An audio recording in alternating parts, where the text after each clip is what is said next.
Abdurrahman refused to clear the fields. Defiance, in turn, brought the whip and deepened his resentment.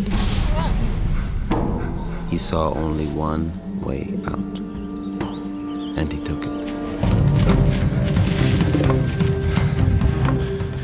Announcements of Abdurrahman's escape were posted at the fort, at taverns, and all public places. Boatmen were alerted for river crossings, and slave hunters searched the thick woods. But no trace of the tall African was found. Days stretched into weeks.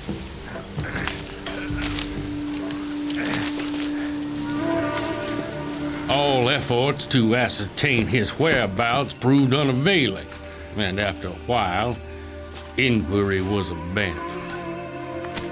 Major Steve Power, decorated veteran of Natchez.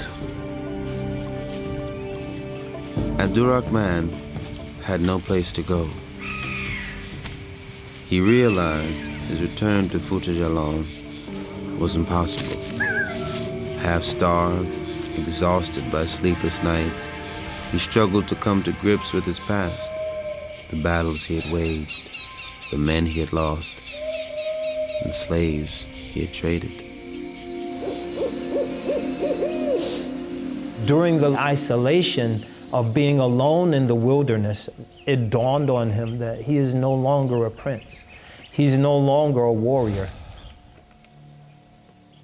From that point onwards, his dignity was based on his ability to master the circumstances that he was in. Someone brought up in Fouta Djallon believes that on the day you're born, God knows and numbers every day of your life. And this fate, however cruel it seemed to him, was part of a divine plan. His resignation to the will of God was demanded.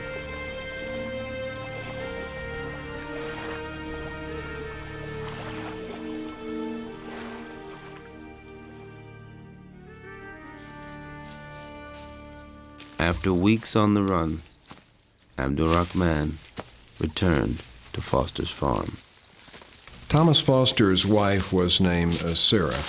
The story that her granddaughter told was that she was sitting in her home sewing when she looked up and saw Abdurrahman standing at the door. He lay down on the floor and put her foot on his neck.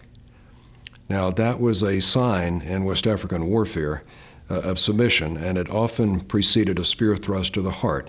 He was showing in his action something that he didn't have the words in English to say, and that was, here I am. If you want to kill me, go ahead. I'm back. When captured, most runaway slaves faced harsh and merciless abuse.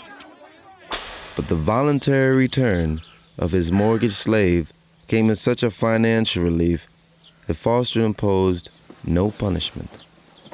At this point, he resigns himself to his fate, doing whatever jobs Foster assigned him and beginning his new life in America.